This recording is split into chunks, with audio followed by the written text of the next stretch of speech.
देखिए स्टूडेंट्स, हम chapter atom से रिलेटेड कुछ न्यूमेरिकल सॉल्व करने की कोशिश करते हैं। हम देखते हैं कि किस तरह के न्यूमेरिकल पूछे जा सकते हैं, एग्जाम के अकॉर्डिंग इम्पोर्टेंट है। उसमें हम फर्स्ट क्वेश्चन लेके चलते हैं कि using the Rydberg formula calculate the wavelength of the first 3 spectral line in the Lyman series of hydrogen atom.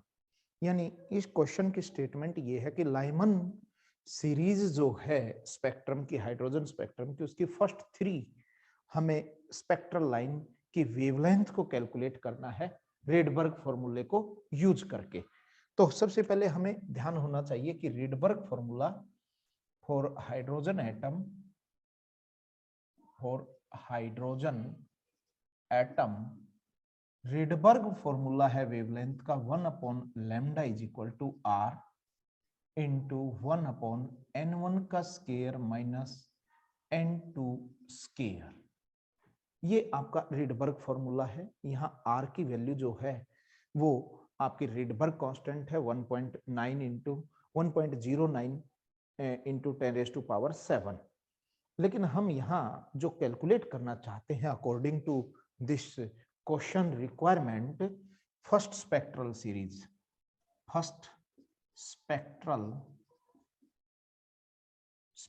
Series of Lyman series. First Lyman series आपको calculate करनी है। तो देखिए लाइमन सीरीज के लिए n1 की वैल्यू 1 होती है, ये फिक्स वैल्यू है। लेकिन हमें फर्स्ट स्पेक्ट्रल सीरीज निकालनी है तो n2 की जो वैल्यू होंगी वो 1 2 3 4 5 6 इस तरीके से चलेंगी। तो फर्स्ट स्पेक्ट्रल सीरीज के लिए n1 की वैल्यू 1 और n2 की वैल्यू को 2 पुट करेंगे हम, ये फर्स्ट स्पेक्ट्रल सीरीज बन जाएगी। तो फॉर्मूला क्या बनेगा, 1/λ1 is equal to R into n1 की वैल्यू को पुट कीजिए, n1 की वैल्यू होगी 1/1 का स्केयर माइनस 1/2 का स्केयर। तो ये आप जब इसको सोल्व करेंगे तो r इंटू 1 का स्केयर 1 माइनस 1/4 और ये आपकी वैल्यू होगी 4133/4 r। लेकिन हमें तो λ1 निकालनी है, λ1 यानी इसका रेसिप्रोकल करेंगे तो 4/3 और नीचे r चला जाएगा। मैं आपको यहाँ एक अच्छी बात बताने जा रहा हूं आप लोगों को, और उस बात को आप ध्यान से सुनेंगे कि 1/r की जो वैल्यू होती है, मैं एंगस्ट्रॉम में उसको बता देता हूं। तो यहाँ आप नोट कर लें कि जो r की वैल्यू 1/r की वैल्यू 913 एंगस्ट्रॉम होती है। कहीं आपके न्यूमेरिकल में बेनिफिट मिल जाएगा आपको, 1/r की वैल्यू क्या होती है, 913 एंगस्ट्रॉम। तो यहाँ वैल्यू रख सकते हैं हम 4/3 इंटू 913 एंगस्ट्रॉम। और जब इसकी आप मल्टीप्लाई करेंगे, 4 को 3 से डिवाइड करके मल्टीप्लाई करते हैं तो इसकी वैल्यू 1217 एंगस्ट्रॉम मिलेगी। ये आपकी फर्स्ट स्पेक्ट्रल सीरीज हुई है लाइमन सीरीज की। हमें कितनी निकालनी है, फर्स्ट 3। तो second spectral series, spectral line of Lyman series, इसके लिए आप n1 तो 1 ही रखना है, लेकिन n2 की वैल्यू आप क्या रखेंगे, अब 3 रखेंगे। तो आपका 1/λ2 सेकंड लाइन क्या हो जाएगी, r इंटू n1 की वैल्यू 1 का स्केयर और यहाँ 3 का स्केयर रखना आपको। जब इसको आप सोल्व करेंगे तो 1 का स्केयर 1 माइनस ये हो गया 9, और जब इसका आप एलसीएम लेंगे तो 8/9 r हो जाएगा। लेकिन हमें तो λ2 निकालना है, तो रेसिप्रोकल करें 9/8 और नीचे r चला जाएगा। 9/8, 1/r की वैल्यू मैंने आपको बताई थी 913 एंगस्ट्रॉम होती है। जब इसकी आप 913 से मल्टीप्लाई करें और 8 से डिवाइड करें तो आपकी वैल्यू 1027 एंगस्ट्रॉम प्राप्त हो जाएगी। अब हमारी थर्ड सीरीज निकालनी है। थर्ड सीरीज या third spectral line of Lyman series. तो n1 की वैल्यू तो वही रखनी है 1, लेकिन n2 की वैल्यू है वो 4 हो जाएगी। जब n2 की वैल्यू 4 होगी तो मैं इधर वैल्यू निकाल के दिखा देता हूं आप लोगों को कि कैसे हम इसको सोल्व करेंगे। तो हमारा जो फॉर्मूला बनेगा 1/लैम्डा, थर्ड सीरीज है r, 1/1 का स्केयर माइनस 1/4 का स्केयर, तो r इंटू 1 - 1/16, और 16 करोगे तो 15/16 r।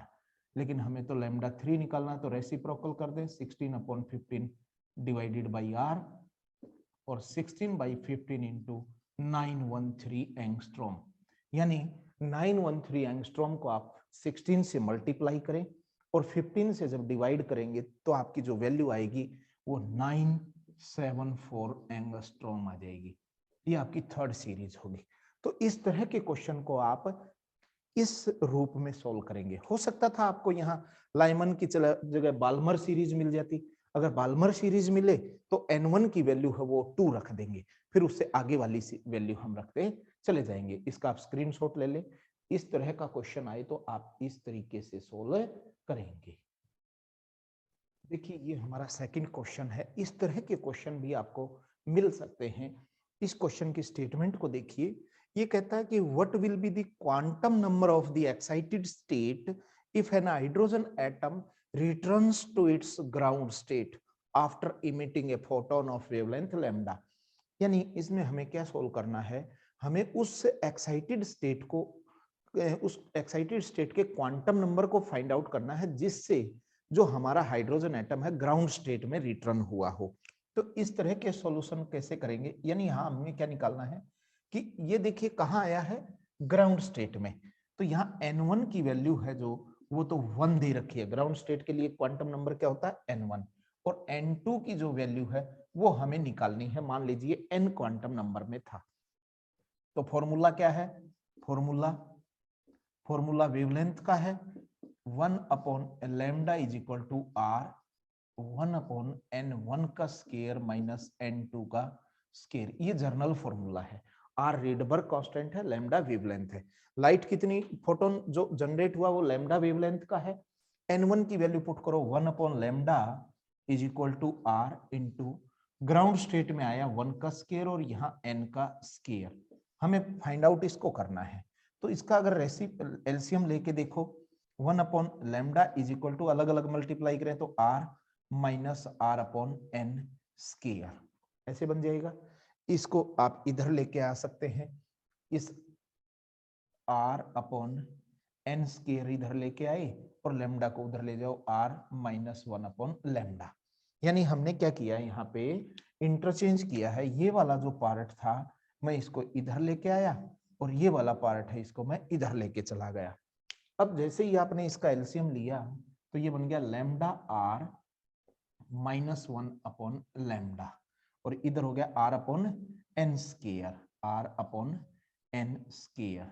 तो आप इसको क्रॉस मल्टीप्लाई करें, क्रॉस मल्टीप्लाई करेंगे तो lambda r is equal to n square lambda r minus 1, और इसको इसके नीचे ले आओ तो n square is equal to lambda r/लैम्डा r माइनस 1, और n की वैल्यू क्या हो जाएगी, square root of lambda r minus 1।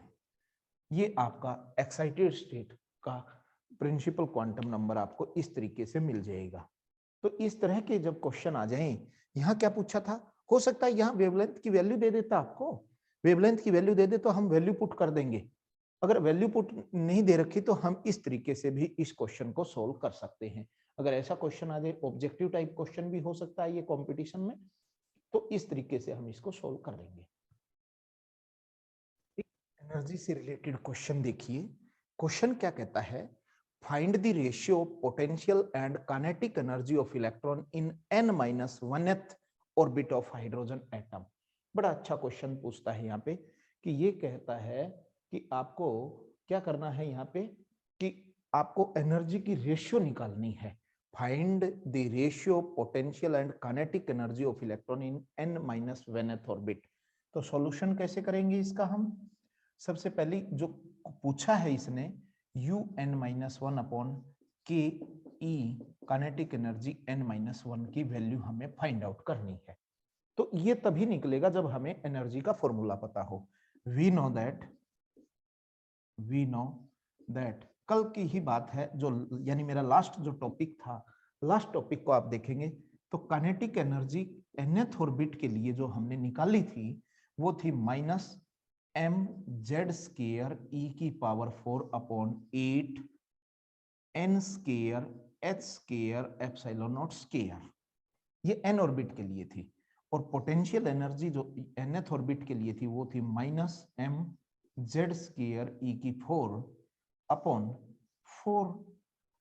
n² h²ε0²। ये अंतर था दोनों में। हमने क्या करना है, n-1th ऑर्बिट के लिए, फॉर n-1th ऑर्बिट, तो इसके लिए un-1 बनेगा। un-1 n को रिप्लेस कर दो n-1 से, ये जर्नल फॉर्मूले हैं।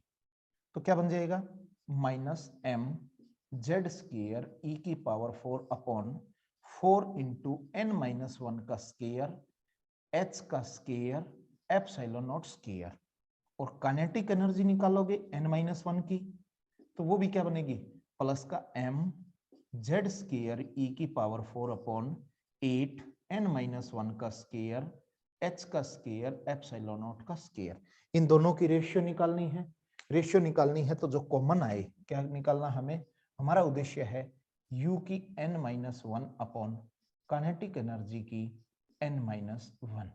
अब देखिए इसको इससे डिवाइड करना है, ये वैल्यू पुट करोगे, देखो m से mz² e⁴ ये कैंसिल हो जाएगा, n² h² ε0² भी कैंसिल हो जाएगा, 4 और 8 बचेंगे।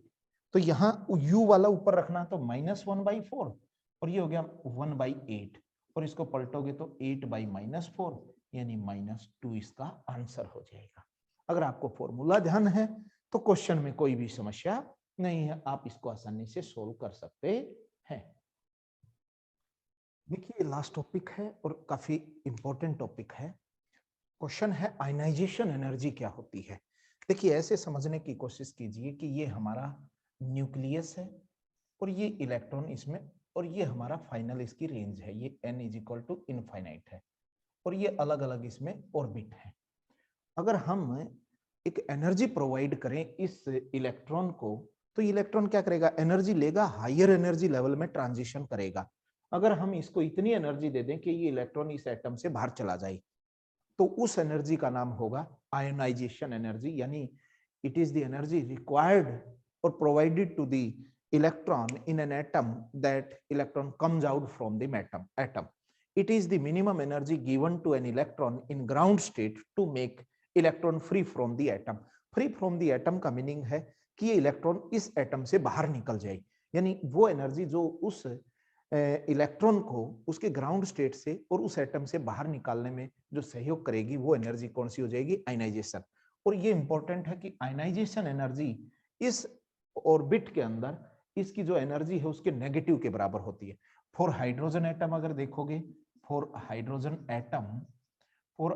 एटम जो आयनाइजेशन एनर्जी होती है, आयोनाइजेशन एनर्जी, वो आपकी -13.6 इलेक्ट्रॉन वोल्ट के बराबर होती है फर्स्ट ऑर्बिट में। क्योंकि फर्स्ट ऑर्बिट में हाइड्रोजन में इलेक्ट्रॉन की जो एनर्जी होती है -13.6 इलेक्ट्रॉन वोल्ट होती है, और आयनाइजेशन एनर्जी उसका नेगेटिव होती है, यानी जो एनर्जी उसको बाइंड करके रखती है वो नेगेटिव में रहेगी, और उसका नेगेटिव कर दिया जाए तो वो एनर्जी आयनाइजेशन एनर्जी की इक्वल हो जाएगी। इसका न्यूमेरिकल से मैं आपको समझा दूंगा। आयनाइजेशन पोटेंशियल क्या होती है, इस एनर्जी को ऑब्टेन करने के लिए जो पोटेंशियल प्रोवाइड की जाएगी उसको बोलते हैं, यानी the minimum accelerating potential by which an electron gain energy to become free from the atom. यानी वो पोटेंशियल, वो एक्सेलरेटिंग पोटेंशियल जिस पोटेंशियल में ये इलेक्ट्रॉन है इतनी एनर्जी ऑब्टेन करे कि एटम से फ्री हो जाए, उसको पोटेंशियल बोलते हैं। आयनाइजेशन पोटेंशियल, आयनाइजेशन एनर्जी को चार्ज ऑफ इलेक्ट्रॉन से डिवाइड कर दो वोल्ट में, इसकी पोटेंशियल की यूनिट वोल्ट होती है, वोल्ट में हमारा आंसर मिल जाएगा। एक होती है एक्साइटेशन एनर्जी। एक्साइटेशन एनर्जी का मतलब, देखो आयनाइजेशन में तो क्या था, इलेक्ट्रॉन को कंप्लीटली बाहर निकाल देंगे, इसमें ऐसा नहीं होता। एक एनर्जी स्टेट से दूसरी एनर्जी स्टेट में इलेक्ट्रॉन का ट्रांजिशन है, यानी electron transit from one orbit to another orbit. The energy required to move और to transition the electron from one orbit to another orbit is called the excitation energy, और जो energy उसको completely बाहर निकाल दे वो ionization energy होगी। तो दोनों में बेसिक डिफरेंस देख लेना। आयनाइजेशन एनर्जी तो उस इलेक्ट्रॉन को कंप्लीट एटम से बाहर करेगी, और एक्साइटेशन एनर्जी है उसके एक ऑर्बिट से दूसरे ऑर्बिट में एक्साइट करेगी, यानी किसी भी एक ऑर्बिट से उसके हायर ऑर्बिट में ट्रांजिशन का काम आती है। ये दोनों में डिफरेंस था। तो ये हमारा टॉपिक था। एक वीडियो और बनाऊंगा इस पे मैं, जिसमें इससे रिलेटेड न्यूमेरिकल होंगे और कैसे कैसे क्वेश्चन पूछे जाते हैं। आपको ये वीडियो अच्छा लगा तो शेयर करें, सब्सक्राइब करें। धन्यवाद आप सबका।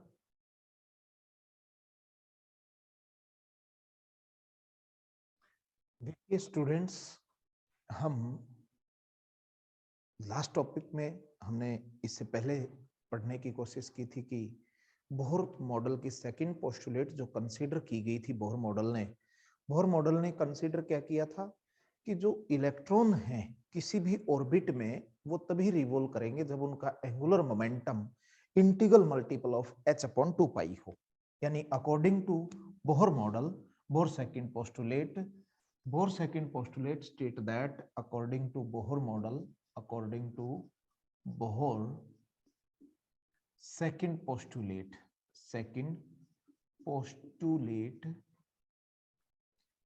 MVNRN is equal to NH/2π। यहां क्या है कि M है मास ऑफ इलेक्ट्रॉन, Rn क्या है, रेडियस ऑफ nth ऑर्बिट जिसमें हमारा इलेक्ट्रॉन रिवॉल्व करता है, Vn velocity of electron in nth orbit, और जो हमारा यहाँ n है प्रिंसिपल क्वांटम नंबर और h है प्लैंक कांस्टेंट। ये कंसीडरेशन बोहर की सेकंड पोस्टुलेट थी, और इस पोस्टुलेट ने जो इंपॉर्टेंट बात बताई वो बताई थी he gives the concept of stationary orbit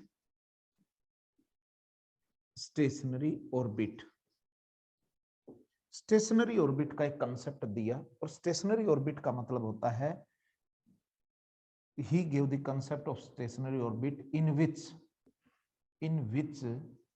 revolving electron do not radiate energy in the form of wave। लेकिन ये कंसेप्ट दिया, लेकिन डी ब्रोगली ने क्या किया, de Broglie give the concept that de Broglie gave the concept that electron that is matter or particle, और de Broglie का matter wave का कंसेप्ट था, मैटर और particle according to matter wave condition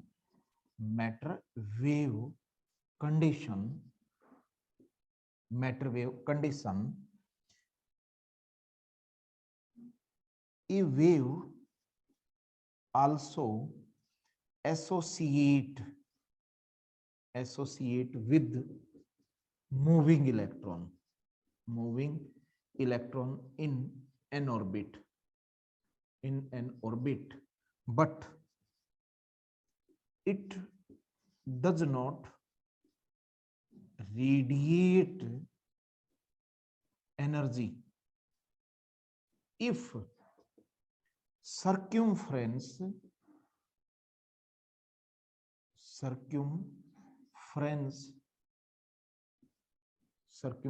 of orbit circumference of orbit must be equal to integral multiple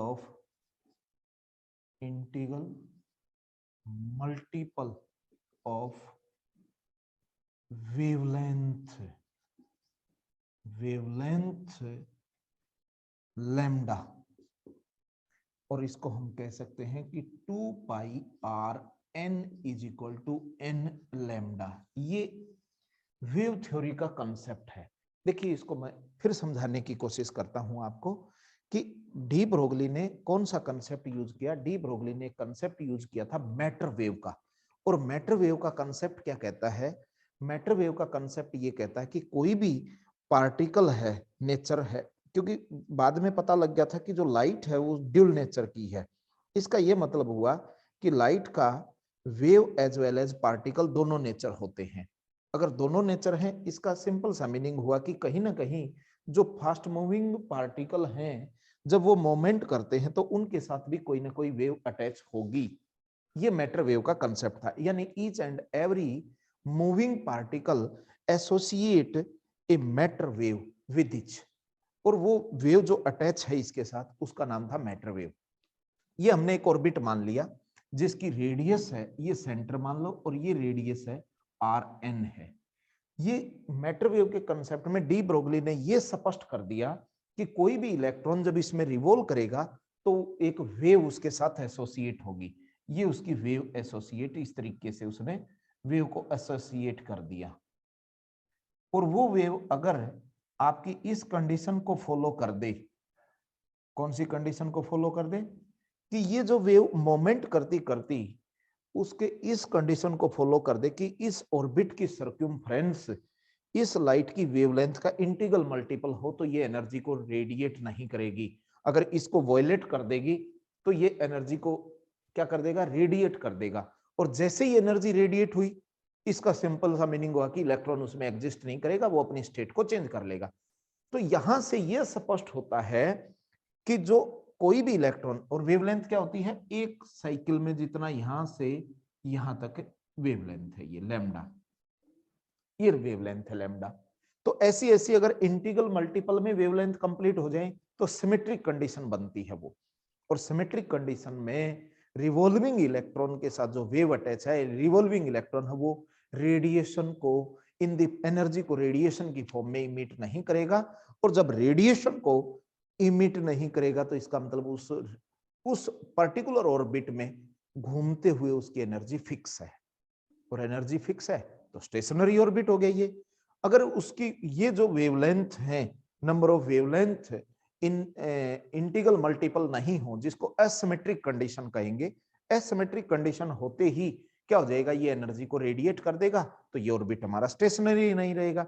तो condition ये है कि ये जो आपकी कंडीशन है ये फॉलो होनी चाहिए। 2 pi R N is equal to N lambda. यहां पर आर एन जो है ये है radius of nth orbit,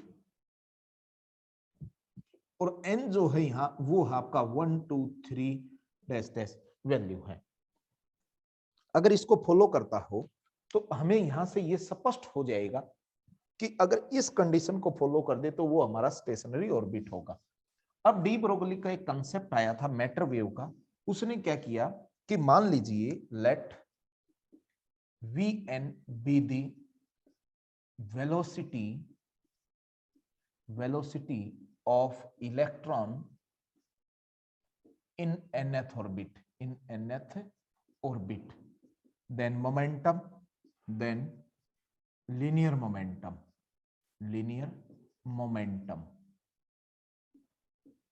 P की वैल्यू किसके बराबर होती है? Mass into velocity. But according to de Broglie wavelength, de Broglie wavelength,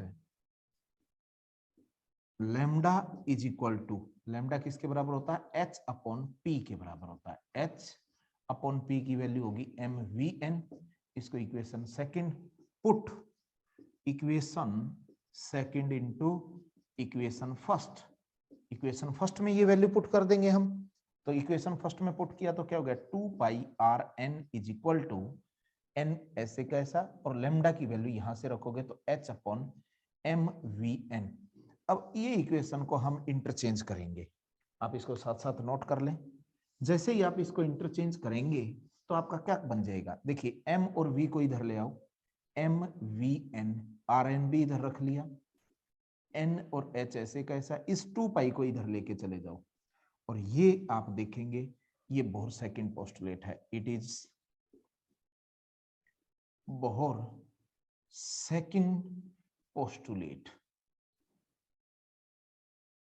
तो इस तरीके से डी ब्रोगली ने बोहर सेकंड पोस्टुलेट यानी क्वांटाइजेशन कंडीशन को प्रूफ कर दिया।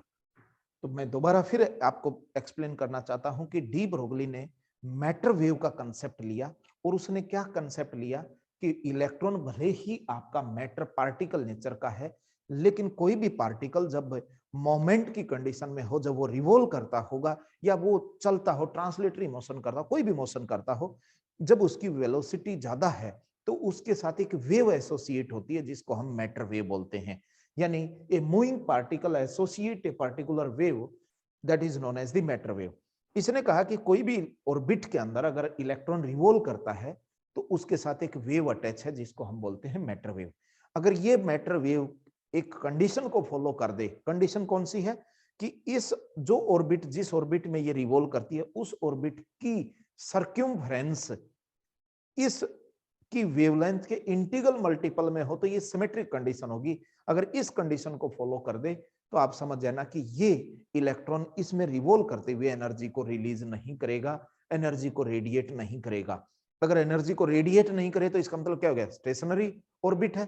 अगर ये कंडीशन को फॉलो नहीं करे यानी लैम्डा के ओड मल्टीपल में आ जाए, ये इंटीग्रल मल्टीपल में ना रहे, तो ये क्या करेगा, एनर्जी को रिलीज कर देगा। और जब एनर्जी रिलीज हो जाएगी तो इसका मतलब ये स्टेशनरी ऑर्बिट नहीं रहेगा।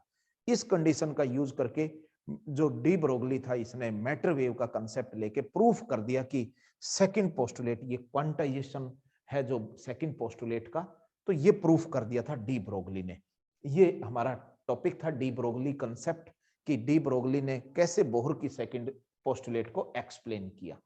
तो ये आप कर सकते हैं, इसको यहां से नोट कर लेना, इंपॉर्टेंट टॉपिक है ये, किसी एग्जाम में पूछा जा सकता है। देखिए हमारा चैप्टर एटम के कुछ इंपॉर्टेंट क्वेश्चन और न्यूमेरिकल लेके मैं आपके समक्ष प्रस्तुत हुआ हूं। मैं संदीप सारण, व्याख्याता भौतिक विज्ञान। हमारे इस YouTube चैनल पर आप सबका हार्दिक अभिनंदन और हार्दिक स्वागत करता हूं। ये ऐसे क्वेश्चन हैं जो किसी भी कंपटीशन में सामान्य रूप से पूछे जाते हैं। इनको हमें अप्लाई कैसे करना है, हो सकता है कि आपके कंपटीशन एग्जाम में या किसी सामान्य एग्जाम जैसे बोर्ड के एग्जाम हो, या लैब असिस्टेंट का हो, फर्स्ट ग्रेड का हो, या आपका सेकंड ग्रेड का एग्जाम हो, जहां भी फिजिक्स का ये चैप्टर आता हो, या सामान्य रूप से 10th क्लास का हो, या कॉलेज लेवल पे, सभी प्रकार के जहां भी एटम से रिलेटेड क्वेश्चन आते हैं, उन सब एग्जाम के लिए काफी इंपॉर्टेंट क्वेश्चन मैं लेके आया हूं। आप पूरा देखें, मैं एक एक स्टेप को सोल्व करके दिखाऊंगा। देखिए पहला क्वेश्चन हमारा, the radius of first orbit of hydrogen atom is 0.5 into 10⁻⁻10 metre. यानी इसका सॉल्यूशन जो हम करें तो सबसे पहले ये दिया हुआ है कि फर्स्ट ऑर्बिट का, किसके लिए, for hydrogen atom, for hydrogen atom radius का जर्नल फॉर्मूला होता है n²r1। ये हमारा जर्नल फॉर्मूला होता है हाइड्रोजन के लिए, क्योंकि z की वैल्यू 1 होती है इसके लिए, अदरवाइज z का भी रोल होता। और गिवन क्या है आपका, गिवन है फर्स्ट ऑर्बिट की रेडियस है 0.5 10⁻⁻10 मीटर। और हमें कैलकुलेट क्या करना है, determine radii of orbit n is equal to 5। यानी हमें पहले R5 निकाल के दिखाना है, यानी n की वैल्यू 5 है। फर्स्ट ये पार्ट हमें सोल्व करना है। तो R5 क्या हो जाएगा, n को 5 पुट करके देखो तो 5 का स्क्वायर इंटू 0.5 10⁻⁻10 मीटर, और 5 का स्क्वायर कितना हो जाएगा, 25 इंटू 0.5 10⁻⁻10 मीटर, और इसकी मल्टीप्लाई 25 की 5 से करें 1 पॉइंट या 12.5 आ जाएगा। 12.5 इंटू 10⁻10 मीटर। आप मल्टीप्लाई कर सकते हैं, 25 की 5 से मल्टीप्लाई कर लें। सेकंड पार्ट में इसने पूछा है कि n की वैल्यू अगर 10 हो, यानी R10 निकालना है हमें। R10 का मतलब हो गया 10 का स्क्वायर इंटू R1 की वैल्यू 0.5, 10⁻⁻10 मीटर पुट कर दें। 10 का स्क्वायर आप सब जानते हैं 100, और ये 0.5 इंटू 10⁻⁻10 मीटर। जब आप 100 की इससे मल्टीप्लाई करें तो 100 से मल्टीप्लाई करते ही आपको पता लगेगा 5/10, तो 50 इंटू 10⁻⁻10 मीटर इसका आंसर होगा। यानी जो यहाँ इंपॉर्टेंट बात थी वो ये थी कि Rn का फॉर्मूला n² होता है। ये किसके लिए? हाइड्रोजन के लिए। मैं यहीं आपको एक बात और क्लियर कर देता हूं, अगर मान लीजिए किसी भी एलिमेंट के लिए आ जाए तो वैसे Rn का फॉर्मूला n²/ZR1 होता है। ये है जनरल फॉर्मूला। जनरल फॉर्मूला, इस फॉर्मूले का यूज करें। Z यहां एटॉमिक नंबर है, जो भी आपको एलिमेंट दिया मिलेगा उसका एटॉमिक नंबर होगा Z। ये आपका सेकंड क्वेश्चन है, आप यहां से देख सकते हैं। सेकंड क्वेश्चन में क्या कहा है कि in hydrogen atom which part of velocity of light, यहाँ which part of velocity of light यानी C की फॉर्म में is velocity of electron in its first orbit. यानी यहाँ हमने बोहर मॉडल का जो एटम पढ़ा था उसमें हमने वेलोसिटी का एक आर्टिकल निकाला था, और यहाँ हाइड्रोजन की बात करता है इसलिए Z की वैल्यू 1 रहेगी। तो फर्स्ट ऑर्बिट में हाइड्रोजन एटम की वेलोसिटी का जो फॉर्मूला था, इसका सॉल्यूशन हमें कैसे करना है? यहाँ निकालेंगे velocity of electron in hydrogen atom, hydrogen atom in first orbit, in first orbit. क्या फॉर्मूला था? V1 is equal to E²/2ε0H। ये हमने फॉर्मूला निकाला था। अब हमें क्या करना है, इन सब की वैल्यू रख देंगे। हमें पता है यहाँ पे E इलेक्ट्रॉन का चार्ज है 1.6 10⁻⁻19, 2 बार रखना है क्योंकि स्केयर है, -19 रख दो, डिवाइडेड बाई 2। ε0 परमिटिविटी 8.85 10⁻⁻12 रख दो, और H की वैल्यू 6.6 10⁻⁻34 है। जब हम इन सब वैल्यू को डिवाइड करेंगे, कैलकुलेशन करते हैं, तो हमें जो वैल्यू मिलती है वो 2.18 10⁻6 मीटर पर सेकंड मिल जाएगी। अब हमें ये तो फर्स्ट ऑर्बिट में इलेक्ट्रॉन की वेलोसिटी निकली है, हमें क्या निकालना है? In the form of speed of light.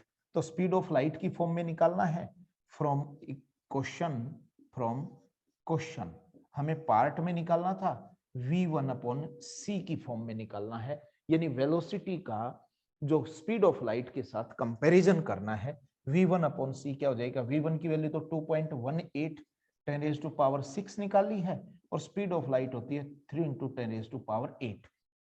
इसको जब आप डिवाइड करेंगे तो 1/37 निकलेगा। यानी वेलोसिटी ऑफ लाइट है कि 1/37 होती है इलेक्ट्रॉन की वेलोसिटी। ये प्रूफ करना था। कई बार डायरेक्ट क्वेश्चन पूछते हैं कि प्रूव कीजिए कि इलेक्ट्रॉन की हाइड्रोजन एटम के फर्स्ट ऑर्बिट में जो वेलोसिटी होती है स्पीड ऑफ लाइट का 1/137 पार्ट होती है। तो इस तरह के क्वेश्चन को आप ऐसे सोल्व करेंगे। तो नेक्स्ट क्वेश्चन हमारा देखिए, नेक्स्ट क्वेश्चन बड़ा अच्छा क्वेश्चन है हमारा यहाँ पे। ये कहता है find energy in first excited state of helium ion. हमें जब इसका सॉल्यूशन करेंगे तो एक्साइटेड, हमने हाइड्रोजन जो बोहर का पोस्टुलेट यूज करके हमने एनर्जी का कंसेप्ट निकाला था फॉर ऐसे कह सकते हैं by using Bohr formula for energy in nth orbit.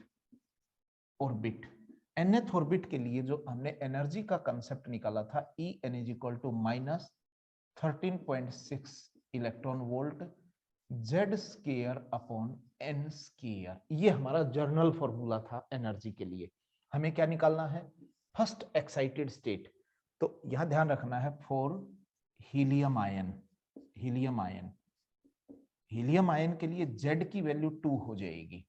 और फर्स्ट एक्साइटेड स्टेट कहता है, first excited state, first excited state में n की जो वैल्यू है वो 2 हो जाएगी। कितनी हो जाएगी n की वैल्यू? 2, क्योंकि n is equal to 1 ground state होती है, ध्यान रखना। तो first excited state n is equal to 2, second excited state n is equal to 3। ये दोनों वैल्यू पुट करोगे तो E2 की वैल्यू निकल जाएगी आपकी -13.6 इलेक्ट्रॉन वोल्ट इंटू Z की वैल्यू 2 का स्क्वायर डिवाइडेड बाई 2 का स्क्वायर। तो कितनी वैल्यू आ गई? -13.6 इलेक्ट्रॉन वोल्ट। ये आपकी फर्स्ट एक्साइटेड स्टेट में एनर्जी है हीलियम आयन की। बड़ा अच्छा क्वेश्चन है, ध्यान रखना। ये बात है जो फर्स्ट एक्साइटेड स्टेट के लिए कई बच्चे गलती करके n इज इक्वल टू 1 कर देते हैं। वो ऐसा सोचते हैं कि ग्राउंड स्टेट के लिए n इज इक्वल टू 0 होता है, लेकिन ध्यान रखना यहाँ n प्रिंसिपल क्वांटम नंबर है और principal quantum number ground state के लिए n is equal to 1, first excited state के लिए n इज इक्वल टू 2 होता है। इस तरीके से हम इस क्वेश्चन को सोल्व करेंगे। ये क्वेश्चन नंबर 4 देखिए, थोड़ा सा हटके है।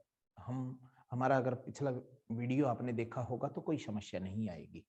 ये कहता है what is the first excitation energy and excitation potential for helium ion. ध्यान रखना है यहाँ ये ग्राउंड स्टेट है, n is equal to 1, n is equal to 2 में आपका इलेक्ट्रॉन जंप करके गया है। जब आपका फर्स्ट सेल से या फर्स्ट एनर्जी लेवल से अगर सेकंड एनर्जी लेवल में आपका इलेक्ट्रॉन जंप करता है तो आप समझ जाइए कि ये फर्स्ट एक्साइटेशन हुआ है। यहाँ आयनाइजेशन नहीं हुआ। आयनाइजेशन का मीनिंग होता है कि आपकी जो एनर्जी है वो कंप्लीट रूप से, यानी इलेक्ट्रॉन है वो कंप्लीट रूप से बाहर निकल जाए। लेकिन यहाँ तो इस इलेक्ट्रॉन ने फर्स्ट एनर्जी लेवल से आपके सेकंड एनर्जी लेवल पे जंप किया है। तो ऐसे केस में आपको क्या निकालनी है? Excitation energy. और किसके लिए है? हीलियम के लिए। तो इसका जो आंसर हम निकालेंगे कि एनर्जी का फॉर्मूला जो होता है En is equal to -13.6 electron volt Z square upon n square, ये हमारा फॉर्मूला होता है। तो हम क्या करेंगे? फॉर हीलियम पार्टिकल या हीलियम आयन Z की वैल्यू जो होती है वो 2 पुट करेंगे। तो En का जो फॉर्मूला बनेगा 13.6 इलेक्ट्रॉन वोल्ट इंटू 2 का स्क्वायर अपॉन n का स्क्वायर, और इसकी मल्टीप्लाई करेंगे तो 2 का स्क्वायर हो जाएगा 4 और 4 की इससे मल्टीप्लाई करेंगे तो 54.4 electron volt upon n square. हमें इसमें एनर्जी निकाल लो, इसमें एनर्जी निकाल लो। पहले ग्राउंड स्टेट में एनर्जी निकालो। ग्राउंड स्टेट में E1 की वैल्यू यानी कितनी एनर्जी हो जाएगी? -54.4 इलेक्ट्रॉन वोल्ट अपॉन 1 का स्क्वायर, तो -54.4 इलेक्ट्रॉन वोल्ट। E2 निकालो, यानी फर्स्ट एक्साइटेशन स्टेट के अंदर जो एनर्जी है -54.4 electron volt divided by n की वैल्यू 2 का स्क्वायर रख दिया। 2 का स्क्वायर हो गया 4 और ये हो गया -54.4 इलेक्ट्रॉन वोल्ट डिवाइडेड बाई 4। अगर हम इसको 4 से डिवाइड कर दें तो 4 से डिवाइड करोगे तो क्या बन जाएगा? ये हमारे पास से 4 से डिवाइड करो, -4 से यहाँ 1 और यहाँ हो गया 14 को 4 से डिवाइड करोगे तो 3 पॉइंट, फिर 2 आ गया तो 8 इलेक्ट्रॉन वोल्ट। ये हमारी E2 की एनर्जी हो जाएगी। हम E2 को E1 से डिवाइड करें तो वो हमारी एक्साइटेशन एनर्जी निकलेगी। एक्साइटेशन एनर्जी जो है, एक्साइटेशन एनर्जी डेल्टा E की वैल्यू हो जाएगी E2 माइनस E1। E2 की वैल्यू पुट कीजिए -13.8 इलेक्ट्रॉन वोल्ट माइनस और -54.4 इलेक्ट्रॉन वोल्ट। जब हम इसको माइनस करेंगे तो हमारी जो वैल्यू निकलेगी वो 40.8 आ जाएगी। कितनी आ जाएगी? 40.8 इलेक्ट्रॉन वोल्ट। ये हमारी एक्साइटेशन एनर्जी है। लेकिन अगर आपको एक्साइटेशन पोटेंशियल निकालनी हो, क्योंकि हमारा दूसरा क्वेश्चन क्या है? Excitation potential. Excitation potential. और एक्साइटेशन पोटेंशियल मैंने कहा था कि जो डेल्टा ई है इसको इलेक्ट्रॉन के चार्ज से डिवाइड कर दो तो ये वैल्यू हो जाएगी 40.8 EV अपॉन ई। ई से ई को कैंसिल कर दो तो 40.8 वोल्ट आपकी एक्साइटेशन पोटेंशियल हो जाएगी। इस तरीके से हम इस क्वेश्चन को आसानी से सोल्व कर लेंगे। तो आप इस क्वेश्चन को सोल्व कर सकते हैं आराम से। देखिए क्वेश्चन, देखिए ये कितना अच्छा क्वेश्चन है कि the wavelength of first line of Balmer series is 6563 angstrom. ये जो हमारी बाल्मर सीरीज है उसकी फर्स्ट जो लाइन है स्पेक्ट्रम की, उसकी फर्स्ट सीरीज की वेवलेंथ है वो आपकी 6563 दे रखी है। सॉल्यूशन देखिए इसका कैसे करेंगे। सॉल्यूशन करेंगे कि फॉर बाल्मर सीरीज